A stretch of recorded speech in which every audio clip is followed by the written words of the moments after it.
أنا مصطفى منصور، 24 سنة. أنا كابتن منتخب مصر للكاياك ولاعب نادي اتحاد الشرطة. بقالي في اللعبة دي حوالي 6 سنين أو 7 سنين. ابتديتها وأنا كبير شوية، 18 أو 19 سنة، كنت في بداية 19 وهحكي لكم عملت فيها إيه بقى إن شاء الله.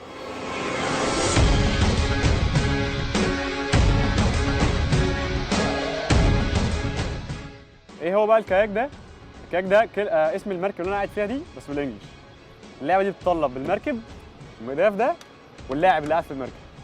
اكتشفناها ازاي الكاياك؟ لقيناها على الجدران الفرعونيه عندنا في الاقصر، ان كانوا بينزلوا زمان بيتاجروا في المراكب دي، واحنا اهملنا اللعبه، واللعبه بقى لها حوالي 6 سنين في مصر بس كلعبه رياضيه. هي لعبه مائيه مصنفه من اقوى 5 العاب في العالم. مش الموضوع همشي في المايه بس، لا احنا بنجري وبنلعب جيم وبنلعب سباحه كمان حاجه جنبها سبورت ليه. وهنوريكم دلوقتي كمان هنمشي فيها ازاي.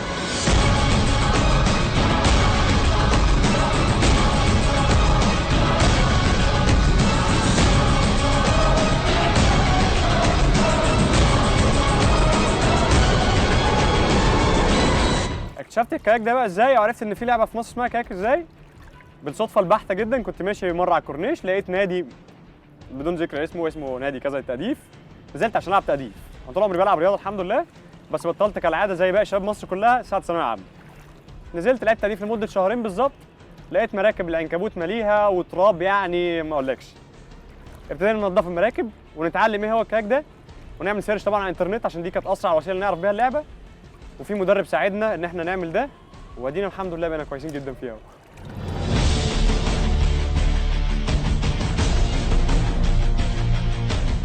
من ضمن بقى المعوقات اللي عندنا في اللعبه اللي هي ممكن توقف اللاعب، اول حاجه الجيم اللي انتوا شايفينه ده مفيش اي فاسيلتيز خالص، كل الامكانيات متدحضره خالص في الارض. طبعا محتاج جيم احسن من كده كتير. بيطلع ابطال بس اللي هم اللي بيقولوا عليها لعيبه طفرات يعني. احنا عايزين الفرقه كلها وكل اللعيبه يبقوا كويسين. الجيم زي ما انتوا شايفين عندنا معوقات تانية كتير. وانا بتمرن في الميه ممكن لانش يعدي جنبي يديني موجه. انا اللعبه بتاعتي اسمها فلات ووتر الكاياك، يعني المفروض ميه هاديه. للاسف لانشات بتعدي ولا اي اهتمام، اشتكينا اكتر من مره مفيش اي اهتمام برضو. لانش يعدي، مركب تعدي، حد يحدف علينا حاجه من فوق الكوبري، اهالينا بتتشتم للاسف. وللاسف احنا عندنا جهل فظيع جدا بالقصه دي ومحدش مهتم بيها.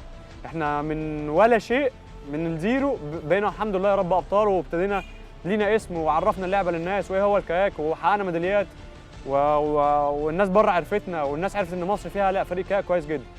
طب ليه ما نهتمش اكتر؟ طبعا تقول المجنون ده ايه اللي يخليه وايه اللي يجبره ان هو يروح يلعب لعبه جديده في مصر ما لهاش اتحاد ولا ليها اي حاجه ومحدش مهتم بيها ولا حد يعرفها. اول حاجه طبعا الميه، انا كنت بلعب سباحه قبل كده فانا بحب الميه جدا. تاني حاجه انا هقولها لكم في اخر الحلقه ايه اللي انا بحبها ليه اللعبه دي بالذات. تالت حاجه بتعمل جسم كويس جدا، محدش يقول ان هي بشتغل فيها بالدراعات بس، لا الجسم كله. انا بمرن جسمي وبمرن عضله قلبي وبمرن دماغي كمان، المخ بتاعي. مش مجرد بس ان انا واحد بيشيل بار حديد او بينزل يقدف خلاص فهيطلع له عضله قد كده، لا لا لا خالص.